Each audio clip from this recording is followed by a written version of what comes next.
Welcome back to the 11th Wisdom Wednesday. We have a really awesome lesson for you guys today. If you read our scripture this week, it was Numbers 13, 1 through 2, and 25 through 33. And then we also skipped back to Exodus 16 because the Bible's not always told in chronological order. It's kind of like when they do flashbacks on TV. And so sometimes it goes back to things that happened earlier. So anyway, we're going to do that today, but there's something I want to teach you today. If you have ever felt fearful or anxious or worried about anything, especially anything new, or having to go to a new school or a new neighborhood or a new town, then this lesson is going to be so helpful for you. And if you know anybody that has struggled with that fear or anxiety or worry, then please invite them to watch this. We have a YouTube channel, I Am More in Him, and you guys can subscribe to that and not miss a single one of our videos because we are going through the Bible, hitting the highlights, and so that you can know this story that really relates to your story. So I'm excited to talk to you today about how much we are so like the Israelites as they were about to enter the promised land. And God has brought them out of slavery miraculously through the Red Sea and defeated their enemies. And they've seen him do incredible things. But here they are on the edge of the promised land, this land of Canaan that God had promised to give them. Where everything was going to be just provided for them, amazing fruit and food and all that they needed. And this promise had been made. God had kept all of his other promises. This was like a final one he was going to fulfill for them, that he had told to Abraham. And so here they are right on the edge of just something amazing God wants to give them, a blessing that he wants to provide for them. And he has Moses at the beginning of Numbers in chapter 13. He gives him the instructions to send in 12 men, one from each of the tribes of Israel, to go in and kind of scout out the land to see what it was going to be like, and come back and let the people know how incredible this was going to be. But instead of them all coming back and saying, oh my gosh, it's just going to be amazing, I can't wait, God has given us this victory, they come back and they say how amazing it is. But in verse 28 of chapter 13 in the book of Numbers, I want you to look what happens. Right after they've said it's everything God promised, they say this. They say in verse 28, but the people living there are powerful, and their towns are large and fortified. We even saw giants there, the descendants of Anak. The Amalekites live in the Negev, and the Hittites, Jebusites, and Amorites live in the hill country. The Canaanites live along the coast of the Mediterranean Sea and along the Jordan Valley. They start to take their focus with that one verse. It shifts from their faith in God and all that he has promised and all that he has already done and all that they've already seen, and they start to focus on the enemy. They start to focus on their circumstances. They start to focus on the people that they know already live in this land that they have seen. And when they do that, that fear begins to spread to all the people. And they continue, even though Caleb and Joshua try to give a good report, the people are not listening to that. They are focused on what these other 10 men are saying, and they are telling them in verse 31, 32, and 33, we can't go up against them. It's going to be impossible. They are stronger than we are. So they spread this bad report about the land among the Israelites. The land we traveled through and explored will devour anyone who goes to live in there. All the people we saw are large. We even saw giants there. And so as they take that focus off of God and the power and strength that he has promised to give them when they go into that land, and they shift it to the people that live there, they shift the power, and they give the power for their emotions, they give the power of their thinking, they give the power for the direction of their life to someone other than God. And when they do that, they forget the strength and power of God, and they start to look at themselves. They start to think, we can't do this. We don't have the power. They know deep down that they don't have the ability to do this on their own, and that's the way they are seeing it, through their own power. And so now what has happened is what we often do is that whatever we focus on most, whatever we are looking at, whatever our eyes are on, is going to become greatest. It is going to be who or what we give the power of our emotions, our thinking, and the direction of our life to. So the question for each of us today is to ask ourselves, prayerfully ask God to show us what or who am I focusing on most? What are my eyes set on? And who and what could I maybe be giving the power over my emotions and my thinking and the direction of my life to? And if it's anyone or anything other than God, we need to immediately confess that to God and ask Him to help us, just like He helped the Israelites. Because if we don't, there are consequences to that.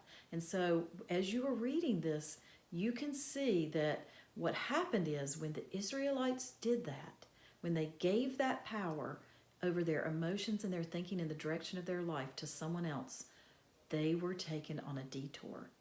Their lives were detoured for 40 years. What was supposed to be an 11-day journey from Egypt to the Promised Land turned into a 40-year journey.